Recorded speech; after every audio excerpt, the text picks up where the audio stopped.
여러분, 오늘 정말 마음이 무거운 이야기로 시작을 해야 할 것 같습니다. 지난주에 저한테 상담을 오신 분이 계셨는데요. 올해 64살이신 분이셨습니다.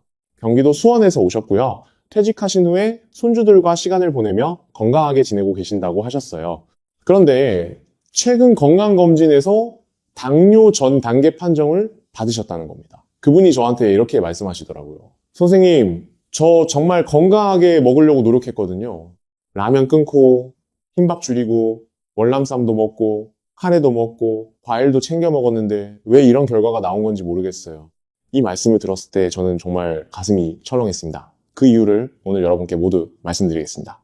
그분이 드셨던 음식들, 월남쌈, 카레, 과일, 많은 분들이 건강에 좋다고 알고 계시는 음식들이죠. 하지만 사실은 혈당을 급격하게 올리는 음식들이었습니다.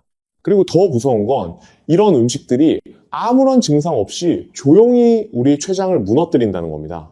오늘 이 영상을 끝까지 보시면 여러분의 식탁이 완전히 달라지실 겁니다. 오늘 저는 여러분께 10가지를 말씀드리겠습니다. 첫째, 혈당이 도대체 무엇이고 왜 이렇게 무서운지. 둘째, 건강식이라고 알려진 월남쌈의 진짜 정체.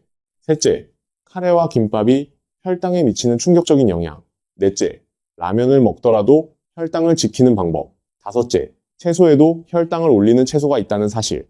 여섯째, 과일이 당뇨를 만들 수 있는 이유.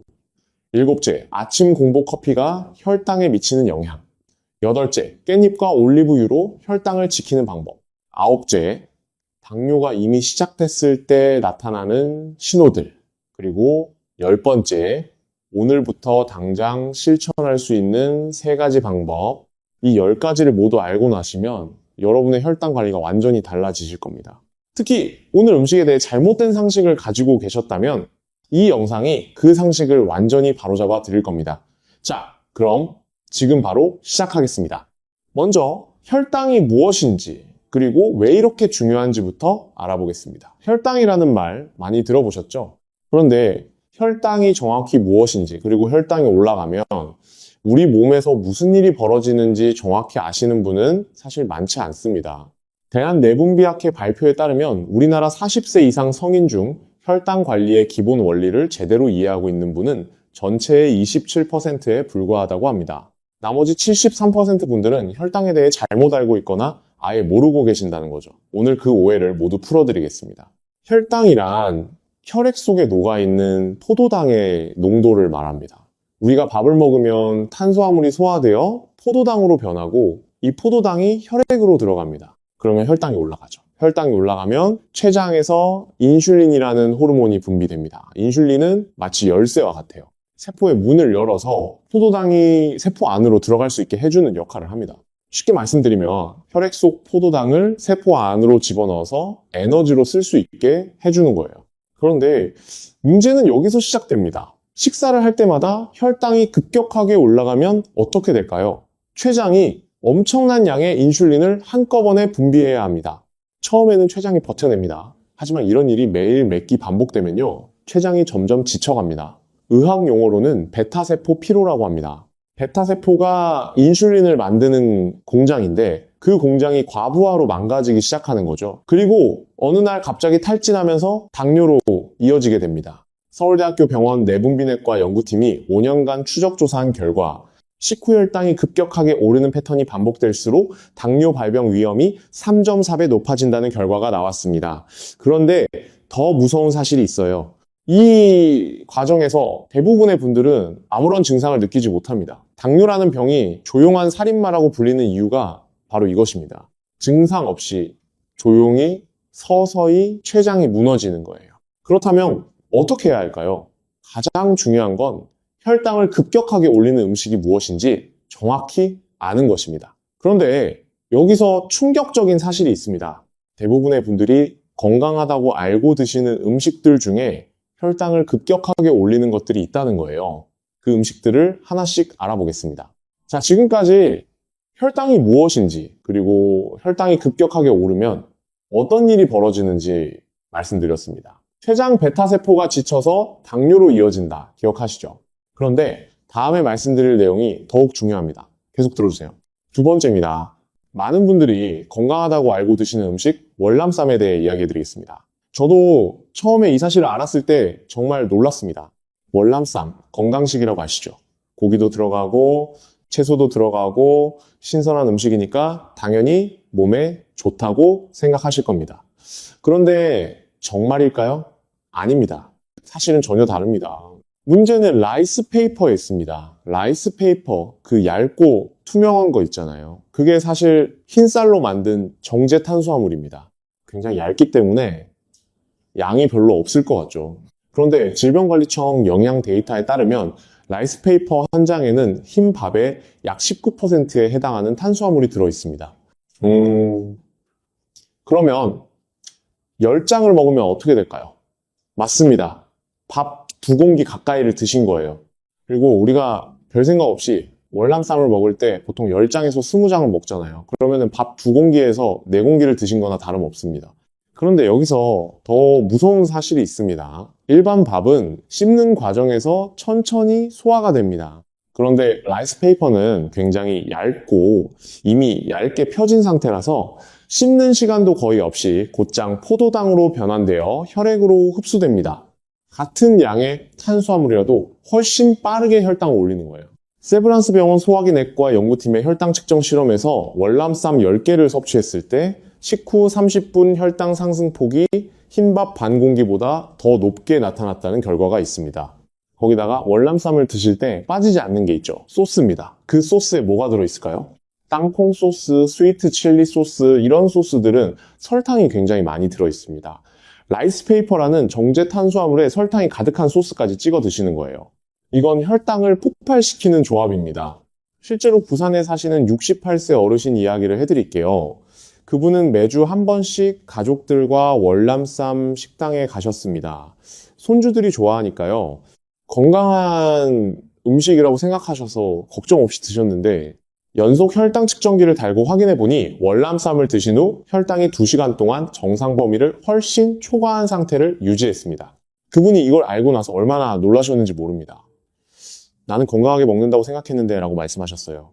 그렇다면 어떻게 해야 할까요? 방법이 있습니다. 첫째, 라이스 페이퍼의 양을 줄이세요. 10장 드시던 걸 5장으로 줄이시고 나머지는 그냥 속재료만 드시면 됩니다. 둘째, 소스를 찍지 마세요. 아니면 소스 양을 아주 조금만 사용하세요. 셋째, 채소와 단백질 위주로 드시고 라이스 페이퍼는 정말 최소한으로만 사용하세요. 이 3가지만 지키셔도 월남쌈을 드시면서도 혈당을 훨씬 안전하게 관리하실 수 있습니다. 월남쌈에 대한 충격적인 진실 기억하시겠죠? 라이스 페이퍼는 정제 탄수화물, 소스는 설탕 덩어리. 이제 3번째로 넘어가겠습니다. 3번째입니다. 이번에는 카레와 김밥에 대해 말씀드리겠습니다. 잠깐 카레요. 카레가 왜요? 라고 하실 분들이 있으시죠? 카레에 들어가는 강황이 항암, 항염 효과가 있다고 알려져 있으니까요. 맞습니다. 강황 자체는 건강에 좋은 성분이 들어있습니다. 그런데 문제는 카레 요리를 만들 때 함께 들어가는 재료들입니다. 카레를 만들 때 꼭 들어가는 게 뭐죠? 감자와 당근입니다. 그런데 이 2가지가 문제입니다. 감자는 전분 덩어리예요. 전분이 열을 받으면 젤라틴화가 되면서 소화 효소에 의해 훨씬 빠르게 분해됩니다. 익힌 감자의 혈당 지수가 85나 됩니다. 이건 흰밥의 혈당 지수 84보다도 높은 수치예요. 그리고 익힌 당근도 마찬가지입니다. 생당근의 혈당 지수는 35 정도로 낮은 편인데요. 익히면 70을 훌쩍 넘어갑니다. 열을 가하는 과정에서 당분이 더 빠르게 흡수되는 형태로 바뀌기 때문입니다. 국립암센터 식이영양연구팀의 발표에 따르면 카레라이스 한 접시를 섭취했을 때 식후 혈당 상승폭이 흰밥 한 공기보다 38% 더 높게 나타났습니다. 흰밥, 익힌 감자, 익힌 당근, 여기에 카레 소스까지. 이 모든 것이 한꺼번에 액체 상태로 섞여서 들어오니까 혈당이 굉장히 빠르게 올라갈 수밖에 없는 거예요. 그리고 김밥에 대해서도 말씀드려야 합니다. 김밥. 건강에 좋은 것 같죠. 그런데 김밥을 분해해 보시면은 무엇이 들어있나요? 흰밥이 기본이고요. 설탕과 식초로 간을 한 단무지가 들어가고 맛살이나 햄 같은 가공식품이 들어갑니다. 그리고 편의점 김밥은 보통 3분도 안 돼서 다 먹게 됩니다. 빠르게 먹게 되면 혈당이 더 빠르게 올라가죠. 혈당 측정 데이터에 따르면 일반 편의점 김밥 하나를 먹었을 때 식후 혈당 상승폭이 쌀밥 한 공기의 89% 수준에 달합니다. 그 중에서도 특히 조심하셔야 할 게 있습니다. 충무김밥입니다. 충무김밥은 밥이 절반쯤 채워진 상태에 설탕 양념이 된 오징어 무침이나 깍두기와 함께 먹게 됩니다. 양념에 들어간 설탕이 혈당을 추가로 올리기 때문에 일반 김밥 중에서 가장 혈당을 많이 올리는 형태입니다. 그렇다면 카레와 김밥을 포기해야 할까요? 아닙니다. 방법이 있습니다. 카레를 드실 때는 감자 대신 두부나 브로콜리를 넣어보세요. 당근은 조리 시간을 최소화하거나 생으로 갈아서 넣으면 혈당 지수를 낮출 수 있습니다. 그리고 카레 소스를 밥에 얹어 먹기 전에 채소 샐러드를 먼저 드시면 혈당 상승폭을 크게 줄일 수 있습니다.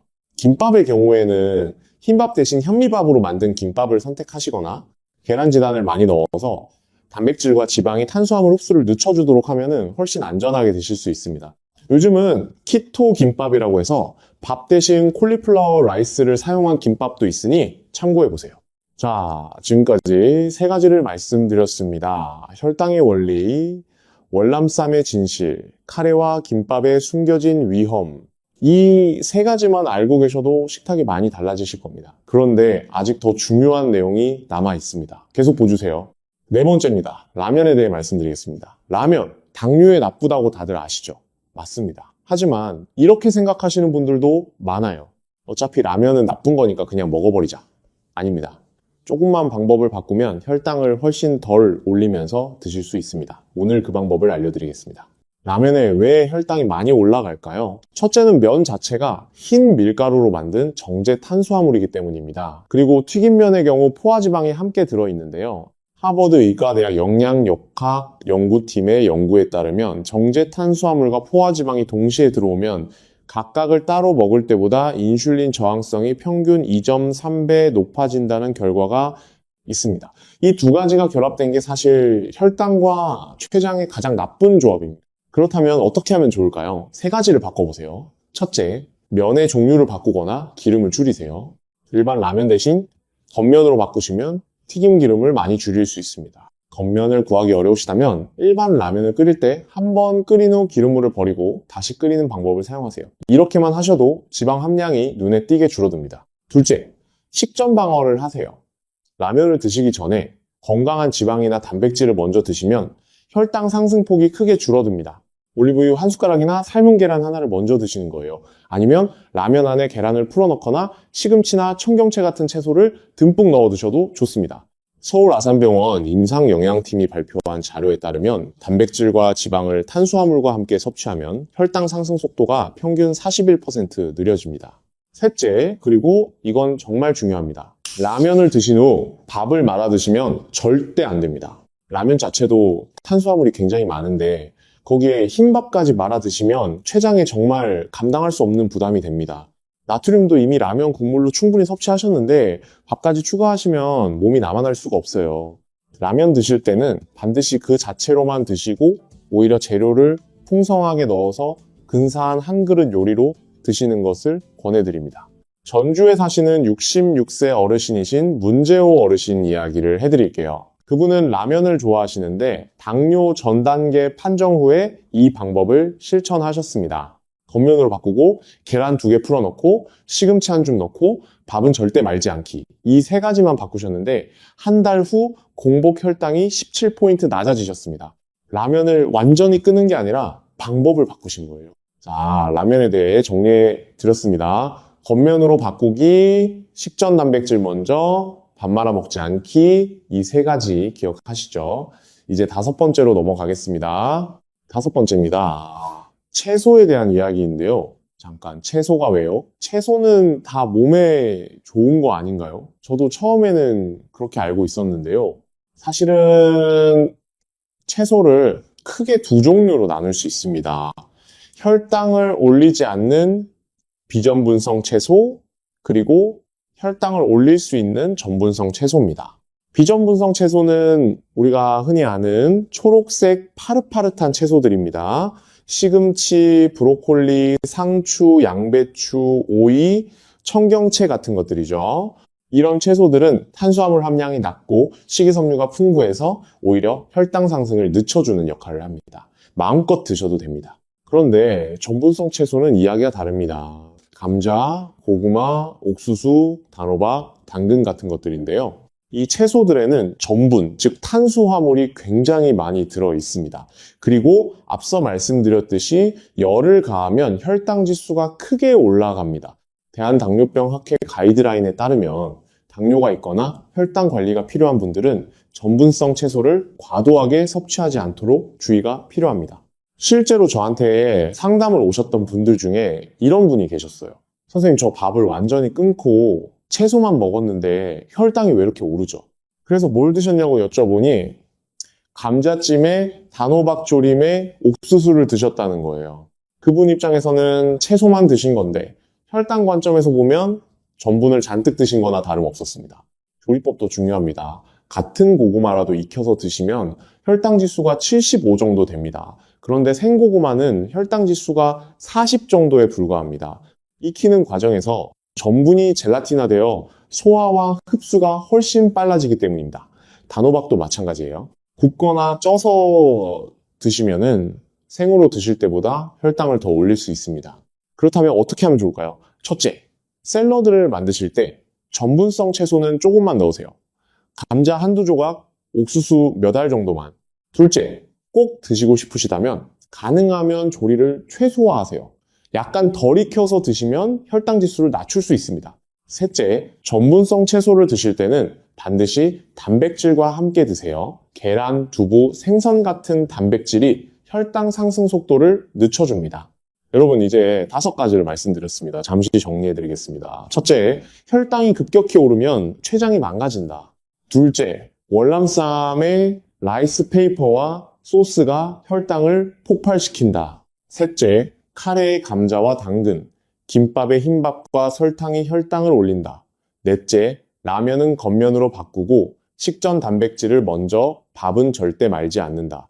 다섯째, 채소에도 혈당을 올리는 전분성 채소가 있다. 이 5가지만 기억하셔도 여러분의 식탁이 많이 달라집니다. 하지만 아직 끝이 아닙니다. 다음 내용이 더욱 중요합니다. 계속 보주세요. 6번째입니다. 이제 많은 분들이 가장 의아해하실 주제입니다. 바로 과일입니다. 어르신들이 특히 과일을 건강식으로 믿고 많이 드시는데요. 과자 안 먹고 라면 안 먹고 대신 과일을 드시면 건강에 좋을 거라고 생각하시죠. 과연 그럴까요? 안타깝게도 당뇨가 있으시거나 혈당 관리가 필요한 분들에게는 그렇지 않습니다.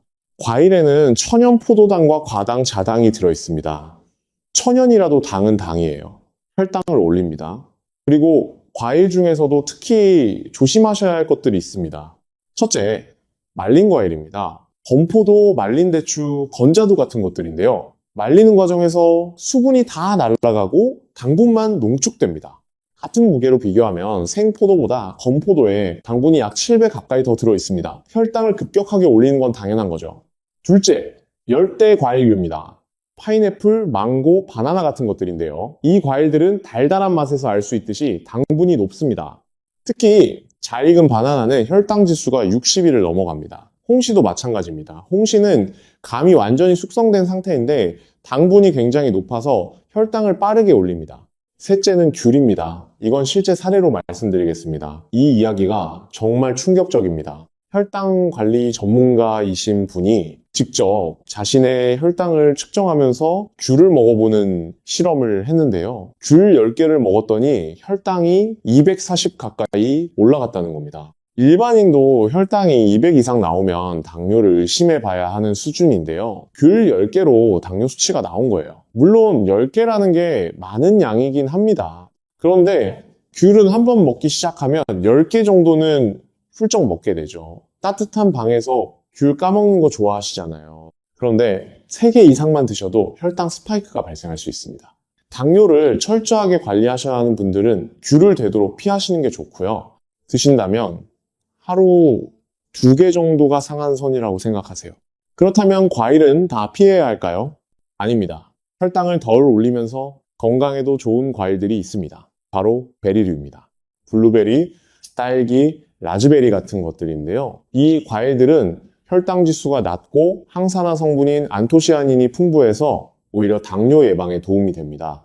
대한당뇨병 학회도 혈당 관리 중인 분들에게 베리류를 적당량 섭취하도록 권장하고 있습니다. 그리고 토마토도 좋습니다. 토마토는 채소이기도 하지만 과일로도 분류되는데요. 혈당 지수가 낮고 라이코펜이라는 항산화 성분이 풍부합니다. 과일을 드실 때 원칙 하나만 기억하세요. 베리류와 토마토는 안심하고 드셔도 되고 열대 과일과 말린 과일과 홍시는 조심하시고 귤은 2개 이상은 드시지 마세요. 7번째입니다. 이번에는 정말 많은 분들이 모르고 계시는 내용입니다. 아침에 잠이 안 깬다고 공복에 믹스커피 마시면 어떻게 될까요? 많은 분들이 습관적으로 아침에 커피를 드시잖아요. 그런데 아침 공복에 드시는 커피가 혈당에 좋지 않은 영향을 줄 수 있다는 사실 알고 계셨나요? 이유를 말씀드릴게요. 아침에 우리가 잠에서 깨어나면 코르티솔이라는 스트레스 호르몬이 분비됩니다. 코르티솔은 아침에 활동을 시작하기 위해 혈당을 약간 올려주는 역할을 합니다. 이미 혈당이 약간 올라가 있는 상태예요. 그런데 이때 커피를 드시면 카페인이 인슐린 수용체를 일시적으로 막아버립니다. 쉽게 말씀드리면 혈당을 세포 안으로 집어넣어야 하는 인슐린이 제 역할을 못하게 되는 거예요. 그 결과 공복 혈당이 더 높아지는 현상이 나타납니다. 존스 홉킨스 의대 당뇨병 연구팀이 발표한 자료에 따르면 아침 공복에 카페인을 섭취하면 공복 혈당이 평균 18포인트 올라갈 수도 있다고 합니다. 특히 평소에 공복 혈당이 높으신 분들, 이미 당뇨 전 단계이신 분들은 아침 공복 커피를 조심하셔야 합니다. 그런데 더 나쁜 건 믹스커피입니다. 믹스커피에는 카페인뿐만 아니라 설탕과 크리머가 들어있습니다. 아침 공복에 이걸 드시면 카페인이 인슐린 저항성을 높인 상태에서 설탕까지 들어오는 거예요. 이건 혈당에 정말 나쁜 조합입니다. 아침에 잠이 잘 안 깬다고 믹스커피를 드시는 건 혈당 관리에 있어서 정말 피하셔야 할 습관입니다. 그렇다면 커피를 완전히 끊어야 할까요? 반드시 그런 건 아닙니다. 중요한 건 타이밍입니다. 식사 후에 드시거나 아침을 드시고 나서 한두 시간 후에 드시면 혈당에 미치는 영향이 훨씬 줄어듭니다. 음식과 함께 드시면 카페인의 혈당 영향이 완화됩니다. 그리고 믹스커피보다는 블랙커피가 낫고 블랙커피보다는 녹차나 보리차가 훨씬 좋습니다. 탄산음료의 경우에는 제로 탄산은 그나마 대안이 될 수 있지만 가장 좋은 건 역시 물이나 차 종류입니다. 여러분 지금까지 7가지를 말씀드렸습니다. 잠시 정리해 드릴게요. 혈당의 원리, 월남쌈의 위험, 카레와 김밥의 진실, 라면 먹는 올바른 방법, 전분성 채소주의, 과일의 진실, 그리고 아침 공복 커피의 위험까지 이 7가지를 알고 계시면 혈당 관리의 절반은 하신 겁니다. 하지만 아직 3가지가 더 남아 있습니다. 이 3가지가 정말 핵심입니다. 계속 들어주세요.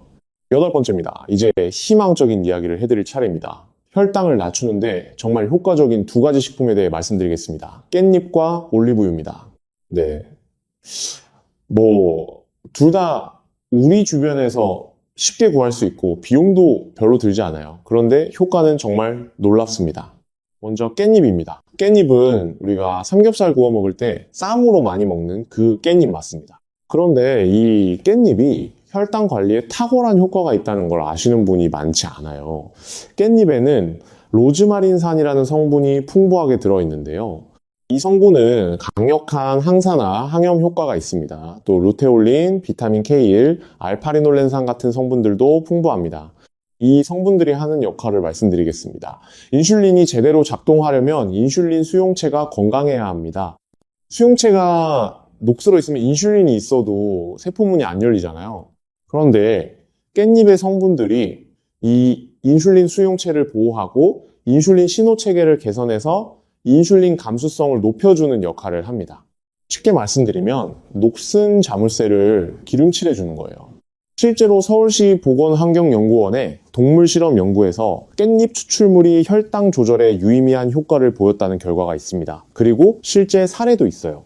청주에 사시는 69세 어르신이 계셨는데요. 한식을 매일 드시는 분이셨는데 식사할 때마다 깻잎으로 밥을 싸서 드시기 시작했습니다. 그것 하나만 바꾸셨는데 공복 혈당이 한 달 만에 120 중반대에서 100 초반대로 떨어졌습니다. 물론 사람마다 효과는 다를 수 있지만 깻잎은 누구에게나 해가 되지 않는 건강한 식품이에요. 같은 쌈을 드시더라도 상추쌈보다 깻잎쌈으로 드시는 게 혈당 관리에 더 좋습니다. 하루에 10장에서 20장 정도 드시는 걸 목표로 해보세요. 삼겹살 드실 때, 밥 드실 때 어디에나 깻잎을 활용해 보세요. 다음은 올리브유입니다. 올리브유가 혈당에 좋다는 건 많이 알려져 있는데요. 그 이유를 정확히 모르시는 분들이 많습니다. 올리브유에는 올레인산이라는 단일 불포화 지방산이 풍부하게 들어있고요. 폴리페놀이라는 항산화 성분도 많이 들어있습니다. 이 성분들이 인슐린 감수성을 높여주고 식사 후 혈당이 급격하게 올라가는 걸 막아줍니다. 식사 전에 올리브유 한 스푼을 드시면 어떤 일이 벌어질까요? 올리브유가 위 속에서 일종의 보호막 역할을 해서 탄수화물의 소화와 흡수 속도를 늦춰줍니다. 그 결과 혈당이 천천히 완만하게 올라갑니다. 급격하게 오르는 게 아니라 완만하게 오르면 췌장이 훨씬 덜 무리하게 됩니다. 스페인 마드리드 대학 영양학 연구팀의 임상시험에서 식전 올리브유 섭취 그룹이 그렇지 않은 그룹에 비해 식후 혈당 최고치가 평균 26% 낮게 나타났습니다. 그리고 3개월 이상 지속했을 때 당화혈색소가 유의미하게 감소했다는 결과도 있습니다. 올리브유는 식전에 한 스푼 드셔도 좋고 아침 공복에 드셔도 좋고 음식에 뿌려서 드셔도 좋습니다. 언제 드셔도 혈당 관리에 도움이 됩니다. 단 가열하지 않고 드시는 게 좋습니다. 꺼원에서 볶으면 좋은 성분들이 일부 파괴될 수 있거든요. 샐러드에 뿌리거나 식사 전생으로 드시는 방법이 가장 좋습니다. 또 하나 말씀드리고 싶은 게 사과식초입니다. 애플사이다 비네거라고도 하죠. 사과식초에 들어있는 아세트산이 탄수화물 소화 효소의 작용을 억제해서 혈당이 천천히 오르도록 도와준다는 연구들이 있습니다. 식전에 물에 희석해서 한두 스푼 드시는 방법이 있는데요. 단, 위장이 약하신 분들은 오히려 위에 자극이 될 수 있으니 주의하세요. 그리고 치아 건강을 위해 스트로로 드시거나 드신 후 물로 입을 헹궈주시는 게 좋습니다. 9번째입니다. 이번에는 당뇨가 보내는 신호들에 대해 말씀드리겠습니다. 특히 마른 당뇨라고 불리는 현상에 대해 꼭 알아두셔야 합니다. 많은 분들이 당뇨는 뚱뚱한 사람들에게만 생기는 거라고 알고 계십니다. 그런데 이건 완전히 잘못된 상식입니다.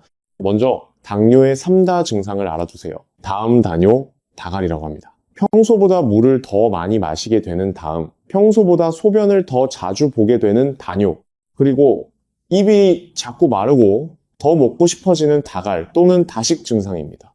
왜 이런 증상이 생기냐면 혈당이 너무 높아지면 콩팥이 그 당분을 소변으로 내보내려 하는데 이 과정에서 물도 함께 끌려 나갑니다. 소변으로 수분이 많이 빠져나가니까 몸이 물을 더 원하게 되고 자꾸 소변이 마려운 거예요. 혹시 최근에 소변을 예전보다 더 자주 보시거나 밤에 화장실을 더 자주 가시거나 이유 없이 물이 자꾸 당기거나 갑자기 눈이 침침해지거나 손발이 저리신 분들, 이런 증상이 있으시다면 혈당 검사를 꼭 받아보세요. 질병관리청 데이터에 따르면 당뇨 환자의 약 38%가 증상이 없거나 아주 경미한 증상만 있어서 진단 시기를 놓치게 됩니다. 그리고 마른 당뇨에 대해 말씀드릴게요. 마른 당뇨란 체중이 정상이거나 심지어 마른 편임에도 당뇨가 생기는 경우를 말합니다. 어떻게 이런 일이 가능할까요? 두 가지 이유가 있습니다. 첫째는 내장 지방입니다. 겉으로는 살이 없어 보여도 내장 주위, 간이나 췌장 주변에 지방이 쌓여 있는 경우가 있습니다. 이걸 이소성 지방이라고 해요. 이 내장 지방 세포들이 염증을 유발하는 물질들을 분비해서 인슐린 저항성을 높입니다. 결국 혈당 조절이 안 되는 거예요. 둘째는 근육 부족입니다. 근육은 식사 후 혈당의 73%에서 82% 정도를 처리하는 중요한 기관입니다.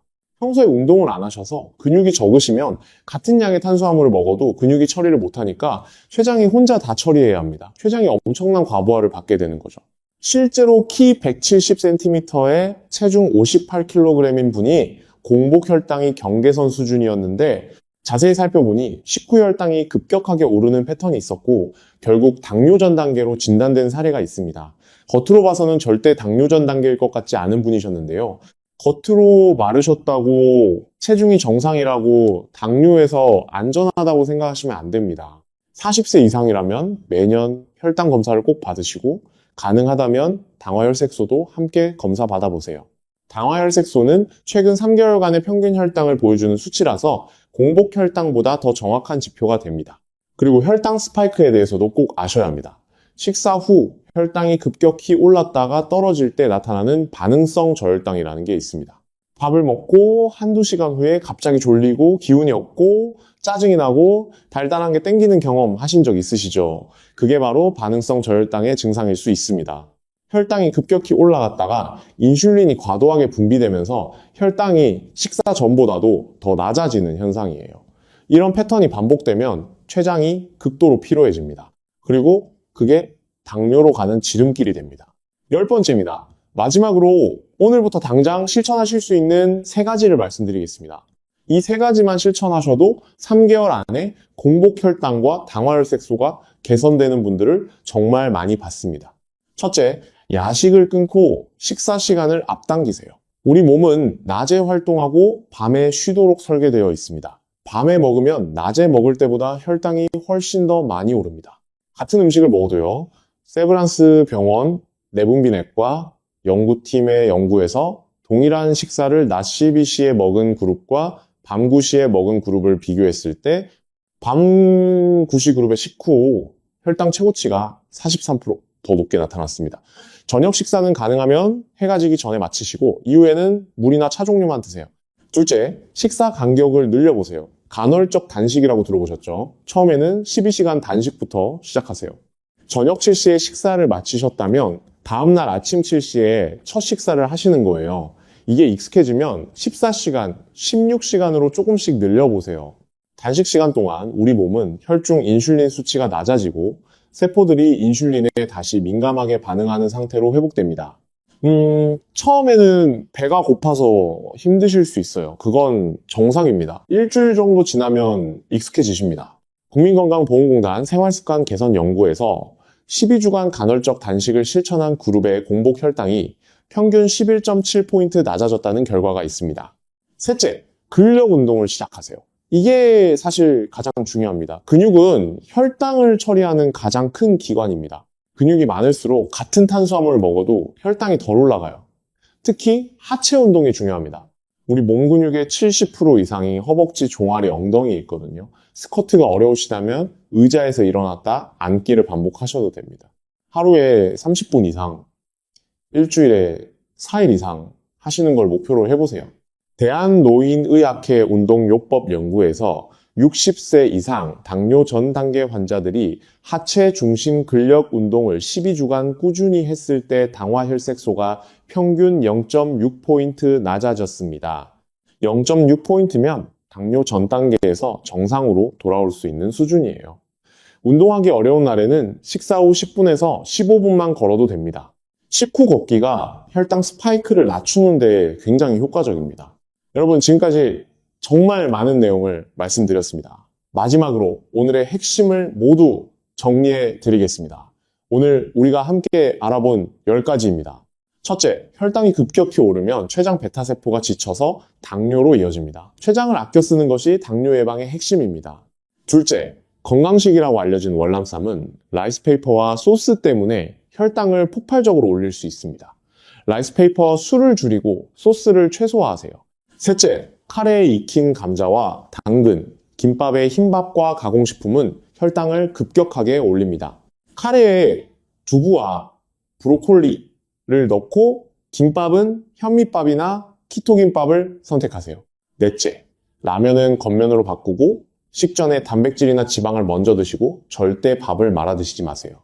다섯째, 채소라도 감자, 고구마, 옥수수, 단호박, 익힌 당근은 전분이 많아 혈당을 올릴 수 있습니다. 초록 채소 위주로 드시고 전분성 채소는 조금만 드세요. 여섯째, 과일도 혈당을 올립니다. 귤은 2개 이내로 말린 과일과 열대 과일은 조심하시고 베리류와 토마토를 선택하세요. 일곱째, 아침 공복에 믹스커피를 드시면 혈당이 더 올라갑니다. 커피는 식사 후에 드시거나 블랙커피로 바꾸시거나 녹차나 보리차로 대체해보세요. 여덟째, 깻잎과 올리브유가 혈당 관리에 탁월한 효과가 있습니다. 깻잎으로 쌈을 싸드시고 올리브유는 식전에 1스푼 드세요. 비용도 거의 들지 않고 집에 있는 재료들이에요. 아홉째, 많은 분들도 내장 지방과 근육 부족으로 당뇨가 생길 수 있습니다. 체형과 상관없이 40세 이상이라면 매년 혈당과 당화혈색소 검사를 받으세요. 그리고 10번째, 야식을 끊고 식사 간격을 늘리고 근력 운동을 시작하세요. 이 세 가지가 혈당 관리에 가장 강력한 무기입니다. 여러분, 오늘 말씀드린 내용 중에 혹시 지금 바로 실천하실 수 있는 게 있으신가요? 복잡하게 생각하실 필요 없습니다. 오늘 저녁부터 야식을 끊는 것, 내일 아침 밥 드실 때 깻잎으로 싸서 드시는 것, 식사 전에 올리브유 한 스푼 드시는 것, 이 세 가지부터 시작해보세요. 우리 세대는 젊은 시절에 정말 고생을 많이 하셨습니다. 자식들 키우느라, 가정 꾸리느라 내 건강은 뒤로 미루셨던 분들이 많으시죠. 그 마음 충분히 이해합니다. 하지만 이제는 우리 건강 챙길 때입니다. 건강해야 손주들과 더 오래 함께 하실 수 있고 가족들 걱정을 덜어드릴 수 있습니다. 지금 시작하면 절대 늦지 않았습니다. 오늘 영상이 도움이 되셨다면 좋아요와 구독 부탁드립니다. 더 많은 건강 정보로 찾아뵙겠습니다. 그리고 오늘 말씀드린 내용 중 가장 도움이 된 것이 무엇인지 댓글로 알려주시면 정말 기쁠 것 같습니다. 우리 다음에 또 만나요.